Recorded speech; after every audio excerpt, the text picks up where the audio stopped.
plusieurs choses aident dans une relation à sentir une connexion émotionnelle plus approfondie et plus particulièrement d'apprendre à montrer sa vulnérabilité.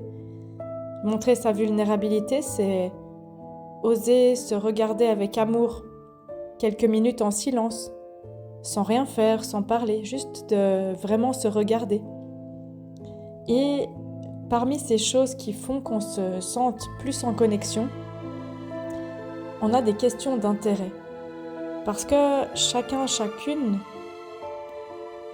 sur Terre, avons ce souhait d'être aimé, d'être considéré. Et pour ça, on a besoin, en tant que personne, de quelqu'un qui s'intéresse à nous profondément.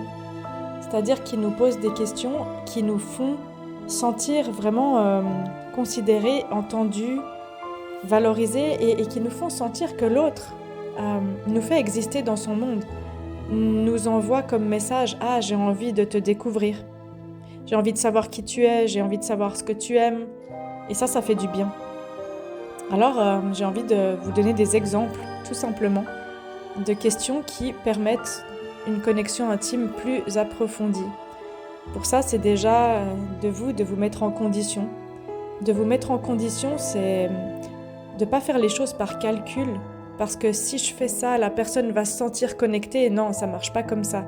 C'est vraiment d'y aller avec le cœur, d'aller essayer d'être réellement curieux ou curieuse de la personne en face, de le sentir dans votre cœur, de dire mais en fait, c'est vrai, est-ce que je m'intéresse à ce que l'autre aime, à ce que l'autre fait comme activité, à ce que l'autre ressent, à ce que l'autre vit, à qui sont ses amis, quelles sont les activités que cette personne pratique, qu'est-ce qu'elle aime pas, c'est quoi ses petites manies, ses petites habitudes.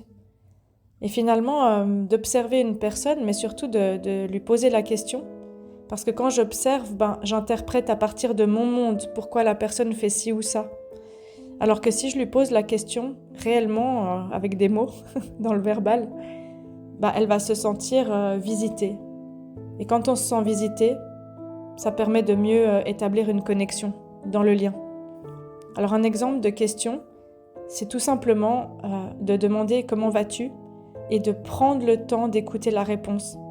C'est-à-dire que si l'autre personne répond, j'essaye d'éviter d'aller dire « Ah oui, moi aussi, hier, patati patata ». J'écoute, puis après je peux dire « Est-ce qu'il y a autre chose à ce sujet ?» Ou bien « Ah, c'est chouette ». Et il y a aussi une manière, un ton.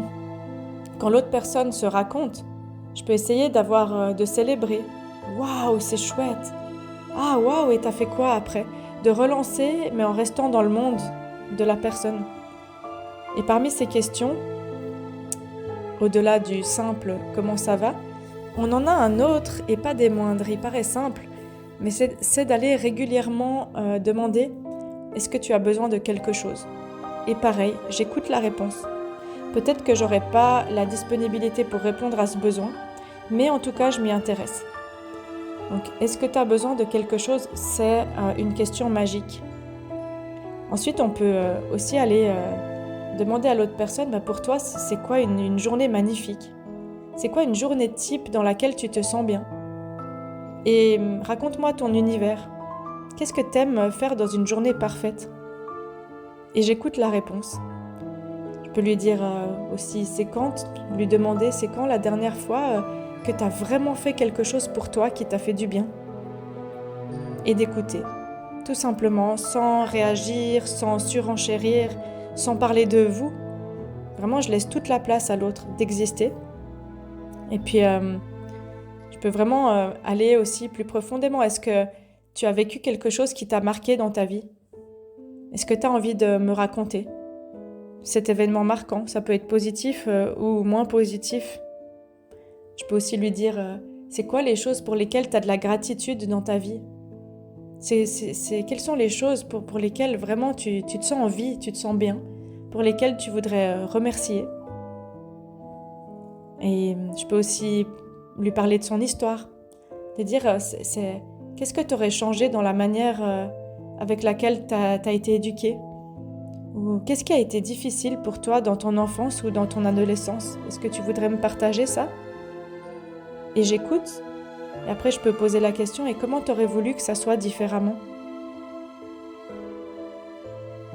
On peut aussi lui dire, est-ce que tu voudrais me raconter en 4 minutes toute ta vie avec les choses les plus essentielles parce que ça m'intéresse.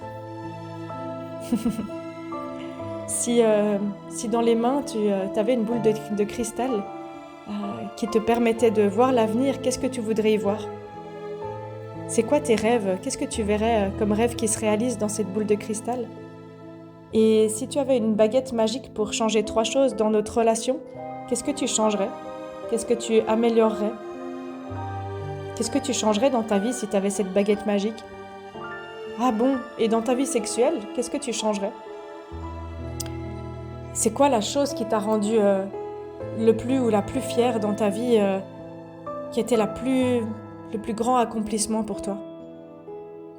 Et puis, c'est quoi qui est important en amitié pour toi? Et dans une relation amoureuse, c'est quoi les choses fondamentales pour toi dans la relation amoureuse? Ça m'intéresse. Comment tu as envie de vivre? Comment t'aimes bien ton appartement? Et si demain c'était la fin du monde, comment tu voudrais passer ta dernière journée? Vous pouvez aussi partager quelque chose de vous et demander à l'autre comment tu gérerais cette situation, toi? Partager quelque chose de vous et tout simplement de poser une question, de dire et toi tu ferais comment? Et juste d'écouter la réponse. Et ça m'est venu cette idée de vous parler de ça parce que parfois on est rapide dans ce monde, on prend pas le temps et on a tendance à croiser les personnes et à dire ça va et on n'écoute pas la réponse. On a tendance à soit poser des questions, ça me fait penser au livre la prophétie des Andes. La prophétie des Andes qui parle des costumes de survie qu'on met en place et qui parfois font que le lien se rompt. Et parmi ces costumes de survie, ces stratégies, y a un type de personne qui va tout le temps poser plein de questions aux autres pour surtout pas qu'on leur pose des questions à eux, pour surtout pas que quelqu'un vienne voir à l'intérieur ce qui se passe, dans leur ressenti. C'est une grosse carapace. Mais du coup, quand je fais ça, quand je fais vivre aux autres de leur poser plein de questions et que j'écoute pas sincèrement la réponse, c'est super dévitalisant. Aucun des deux ne se sent exister au final dans l'énergie. Alors moi, je vous invite vraiment à descendre dans le cœur et poser ces questions et voir en fait ce qui se passe pour l'autre personne. Peut-être qu'au début, les personnes vont être gênées, qu'on s'intéresse à elles. Mais vous pouvez y aller à votre rythme, tranquillement, une petite question après l'autre. Et de prendre cette habitude de réellement vous intéresser au monde, à l'univers intime, profond, aux ressentis, aux rêves, aux envies, à ce qui fait plaisir, pas plaisir. Et ça approfondit la connexion. Je vous laisse essayer et me redire si ça a fonctionné. Bonne chance!